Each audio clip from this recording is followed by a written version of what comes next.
నిజమైన దేవుడు ఉన్నాడు. పాపులు మార్చగల దేవుడు, చోదగల మార్చగల దేవుడు, రోగులు బాగిస్తున్న దేవుడు, ప్యాకెట్లు మార్చగల దేవుడు, దొంగలు మార్చగల దేవుడు, వ్యభిచారులు మార్చగల దేవుడు, ఒక మంచి దేవుడు ఉన్నామా. ఆ దేవుడిని నమ్ముకుంటే నీ కుటుంబంలో శాంతి, సమాధానం, నెమ్మది వస్తుందమ్మా. అంతమేమో కదమ్మా, మానవుల పాపాలను క్షమించి నరక శిక్షను తప్పించడానికి స్వర్గానికి చేర్చే ఒక మంచి దేవుడు మన కొరకు ప్రాణం పెట్టున్నామా.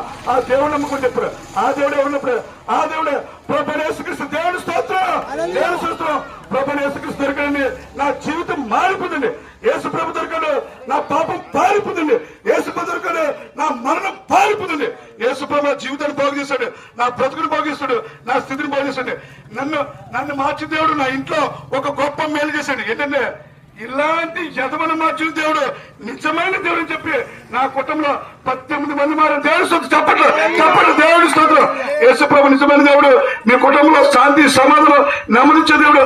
అంత మాత్రం కాదు, చనిపోయిన తర్వాత నరకం తప్పించి స్వర్గానికి చేర్చే ఒక మంచి దేవుడు యేసు ప్రభు. ఆ దేవుడి దగ్గర వస్తే మీ కష్టాలు, మీ శ్రమలు, మీ ఇబ్బందులు, మీ ఇరుకులు ఎన్ని సమస్యలు ఉన్నప్పటికీ యేసయ్యా నువ్వు మంచి దేవుడు అంటే కదా ప్రభా, మా కొరకు ప్రాణం పెట్టేవాడు కదా ప్రభా అని ఎవ్వరు ఎక్కడ ఉన్నా ఈ మాటలు ఎక్కడ విన్నా మీరు నోటితో యేసు ప్రభు మంచి దేవుడు